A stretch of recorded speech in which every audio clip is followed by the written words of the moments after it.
Bom dia, boa tarde ou boa noite, dependendo do horário que você for ver o vídeo. Meu aluno do 8º ano da Escola Municipal Cora Coralina.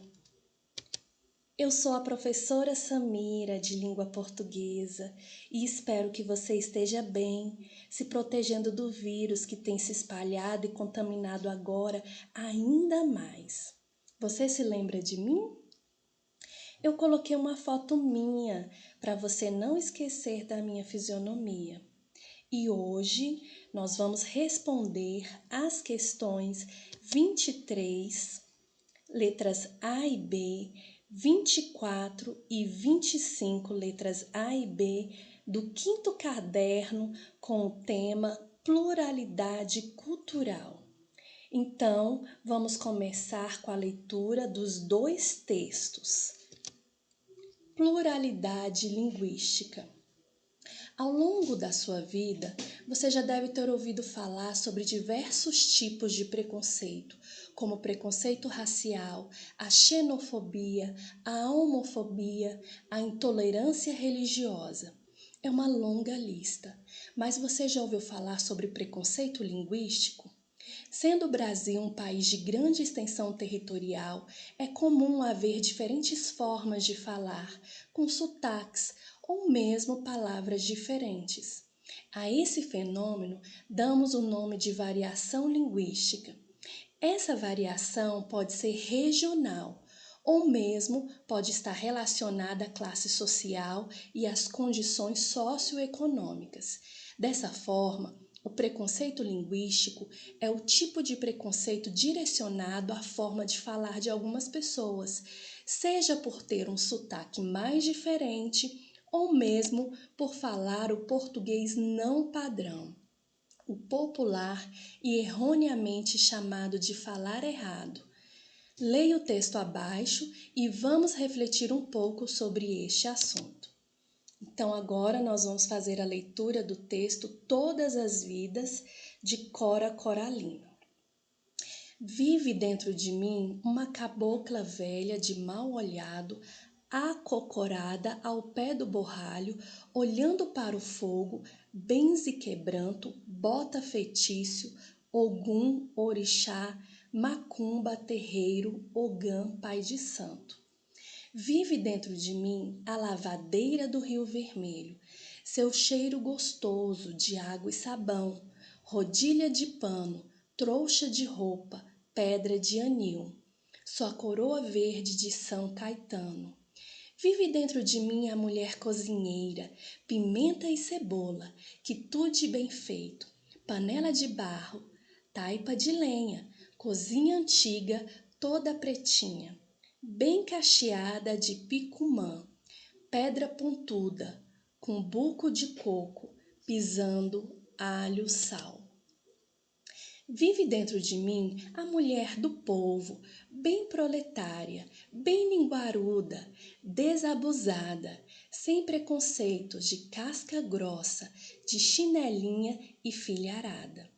Vive dentro de mim a mulher roceira, enxerto da terra, meio casmurra, trabalhadeira, madrugadeira, analfabeta, de pé no chão, bem parideira, bem criadeira, seus 12 filhos, seus 20 netos. Vive dentro de mim a mulher da vida, minha irmãzinha, fingindo alegre seu triste fado. Todas as vidas dentro de mim, na minha vida, a vida mera das obscuras.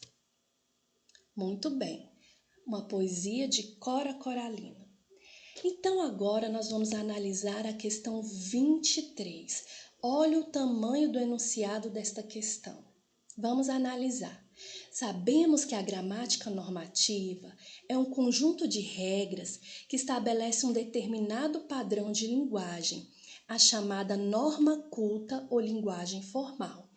Sabemos também que na prática essa não é a linguagem usual do cotidiano e que isso ocorre por dois motivos. Primeiro, por uma intenção deliberada devido à tipologia textual ou gênero textual serem incompatíveis, seja com o contexto local da oralidade, seja por incompatibilidade ao que se vai escrever. E o segundo, que é o motivo mais recorrente de desvio da norma padrão, ignorância do falante com relação à língua culta, o que gera muitos desvios de ortoépia, prosódia, vícios de linguagem, gírias, clichês e forte presença das figuras de linguagens. Considerando os textos pluralidade linguística e todas as vidas, responda. Muito bem, meus queridos alunos. O que é ortoépia? O que é prosódia? O que é vícios de linguagem e o que é clichês? Vamos analisar primeiro, vamos entender melhor esses significados para depois a gente responder a questão 23, letra A, ok? Então, ortoépia é a área da gramática que se ocupa da definição de normas sobre a pronúncia de palavras de uma língua. Exemplos, para clarear melhor a definição. Nós temos aí errado. A gente tem o hábito de falar gratuito, mas o correto é gratuito. Temos o hábito de falar advogado, mas o correto é advogado.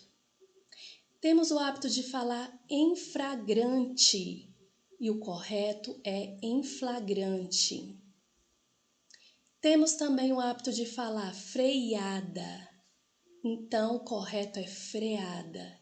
E sobrancelha, o certo é sobrancelha. Então, a ortoépia é a parte da gramática que ensina as regras da boa pronúncia, a pronúncia correta. Prosódia é a parte da linguística que estuda a entonação, o ritmo, o acento da linguagem falada e demais atributos corretos na fala. Então, a prosódia já se dedica à pronúncia correta das palavras, de acordo com a acentuação. Então, ela se divide em frequência, que é a entonação, a melodia, o acento, a intensidade, que é apenas o acento, e o tempo, que é a duração, velocidade da fala, o ritmo, o acento, as pausas e a continuidade. E também a qualidade da voz. Tudo isso trabalha a prosódia. Vícios de linguagem. Gente, os vícios de linguagem são desvios das normas gramaticais. São construções que dificultam a manifestação do pensamento.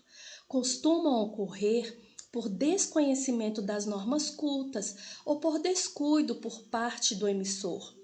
Todos nós cometemos vícios de linguagem. Olha um exemplo. Tipo assim, bem, né. Também é o gerúndio, né? Vou estar fazendo. Também é um vício de linguagem. Todos nós cometemos os vícios de linguagem, certo? As gírias, vocês conhecem muito bem as gírias. São palavras que fogem à norma culta, as quais têm origem na cultura de determinado povo ou região. Exemplos, tipo assim, é nóis, só, tá ligado? Valeu, mano, qual é? Só. Existem várias gírias que nós utilizamos no nosso dia a dia, principalmente adolescentes e jovens têm o hábito de usar na sua linguagem diária as gírias. Clichês. É um texto ou uma imagem gravada em placa destinada à impressão de imagens e textos. É uma frase que se repete, se torna banal e repetitiva com frequência. Exemplo, no mundo em que vivemos, nos dias de hoje, hoje em dia, agora que nós estamos passando por essa questão do isolamento social, certas palavras se tornaram clichês. Isolamento, pandemia, uso de máscaras, de luva, álcool em gel, são termos que estão presentes nesse isolamento social, nessa época de pandemia do coronavírus, ok? Figuras de linguagem. O enunciado também fala das figuras de linguagem, que é um conteúdo bem extenso e profundo. Aqui nós vamos somente citar para relembrarmos, não vamos entrar nos conceitos e exemplificações, não. As figuras de linguagem são estratégias que aplicamos ao texto para conseguir um efeito na interpretação do ouvinte. Exemplo, já disse mais de 1 milhão de vezes que não farei isso. É uma hipérbole. Então, a gente usa esses recursos para dar mais expressividade ao que a gente vai falar. Então, nós temos as figuras de palavras, as figuras de pensamentos e as figuras de construção, ok? Agora sim, vamos para a questão 23, letra A. Vamos responder. Em qual dos textos está presente a norma culta? Cite trechos que confirmem a sua resposta. Então, depois de todos esses esclarecimentos, nós vamos passar para essa questão 23, letra A. Gente, o primeiro texto, pluralidade linguística, temos a presença de frases e palavras de norma culta.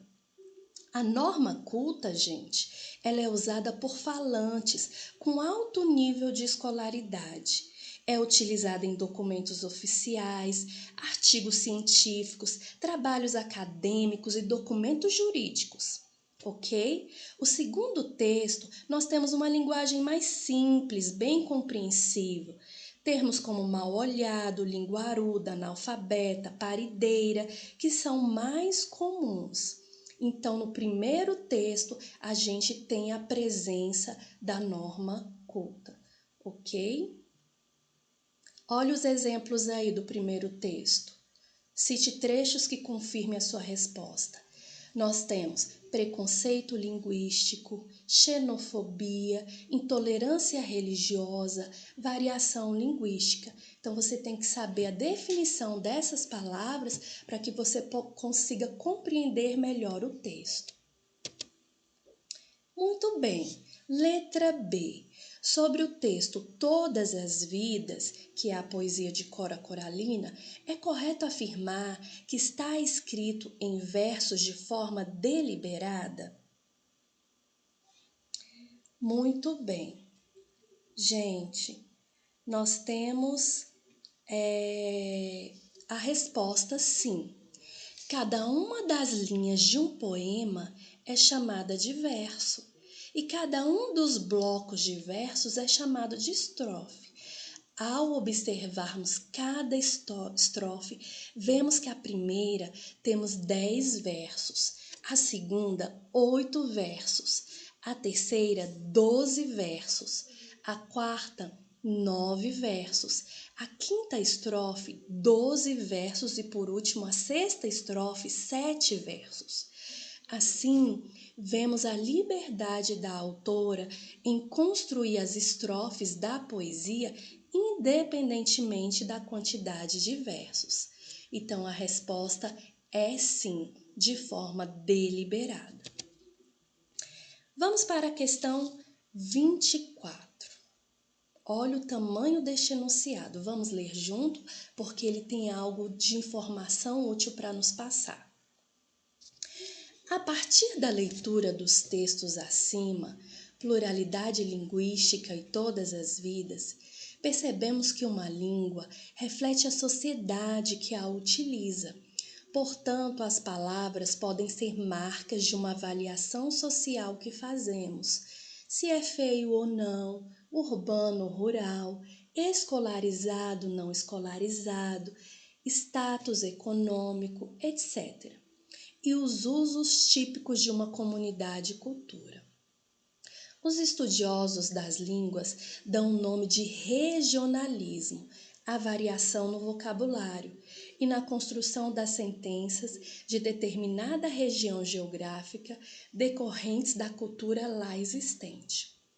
Faça uma entrevista com 2 familiares sobre as raízes culturais e a sua relação com o vocabulário. E anote 4 características deste lugar, cultura, ou seja, converse com alguém em casa sobre palavras que são específicas da sua região ou cultura de origem. Não esqueça de colocar ao lado dessas palavras a origem cultural ou a região em que elas são utilizadas e uma definição, informações sobre o significado da palavra. Muito bem, gente. Nós temos aí que você vai fazer uma entrevista com 2 familiares, ok? Pode ser de outro estado, seus tios, seus primos, seus avós, ou alguém que está dentro da sua casa que veio de outro estado. Você vai anotar 4 palavras que são próprias do estado deles, típico da cultura deles de origem. Colocar ao lado a origem cultural da região em que são utilizadas e o significado da palavra. A resposta é pessoal. Cada um tem que fazer a sua questão, ok? Você vai entrevistar alguém e essa pessoa vai te dizer 4 palavras, de preferência familiares, por conta desse isolamento social. Evitar sair de casa, ok? Questão 25. Vamos lá, então. Cora Coralina é o nome artístico de Ana Lins dos Guimarães Peixoto Bretas, uma doceira que se transformou em uma das maiores poetisas goianas. A história de Cora Coralina chama atenção por ter tido seu primeiro livro publicado aos 75 anos. Os textos produzidos por ela sempre trazem muitas características de sua região e fazem parte da formação da identidade goiana. Na cidade de Goiás, local em que nasceu, há um museu na Casa Velha da Ponte, onde passou a infância e tornou a morar quando voltou para a cidade, chamado Museu Casa de Cora Coralina. Tendo isso em mente, responda. Letra A. Após a leitura do poema, qual sentido o texto carrega que justifica o título ser Todas as Vidas? Explique, se necessário, use trechos do texto para exemplificar. Muito bem. Gente, o poema retrata a alma feminina e o seu papel. Ou seja, os vários tipos de mulheres com suas funções que representam a sociedade. Ela é um pouco de cada mulher, com uma linguagem simples na primeira estrofe, a mulher religiosa na segunda, na terceira e quinta estrofes, a mulher trabalhadora, que é a lavadeira, a cozinheira e que cuida da terra, lavradora, agricultora. E na quarta estrofe, a mulher simples do povo, comunicativa e sem preconceitos. Ok? É isso que o poema tenta nos passar. A alma feminina, o papel da mulher, as várias personagens da mulher na poesia de Cora Coralina. Muito bem, vamos para a questão B. O jeito de ser de uma pessoa é algo que vai se formando e se modificando ao longo da vida. Isso quer dizer que somos vários, pois sempre levamos em nossa vida algo que aprendemos com os outros. Pensando nisso, você conseguirá definir como você é e o que de outras pessoas existe em você? Gente, é bem interessante essa questão da letra B. A resposta ela é pessoal.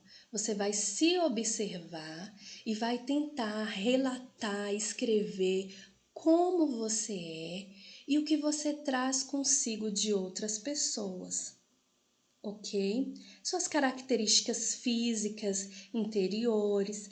Tente relatar detalhadamente suas qualidades e defeitos e defina o que de outras pessoas existe em você. Exemplo, a professora Samira. Eu sou magra e tenho os olhos castanhos, características físicas que trago do meu pai. Mas sou extremamente organizada e comunicativa como a minha mãe. Então, deixe a sua imaginação escrita nesta questão, ok? Muito bem, meus queridos alunos do 8º A da Escola Municipal Cora Coralina. Encerramos aqui. Deixo o meu grande e forte abraço, saudades, saudades e muitas saudades que estou de todos vocês. Que Deus os proteja de todo mal. Confie sempre que Ele está no controle de tudo e que no final tudo vai dar certo. Um grande beijo e até a próxima. Tchau!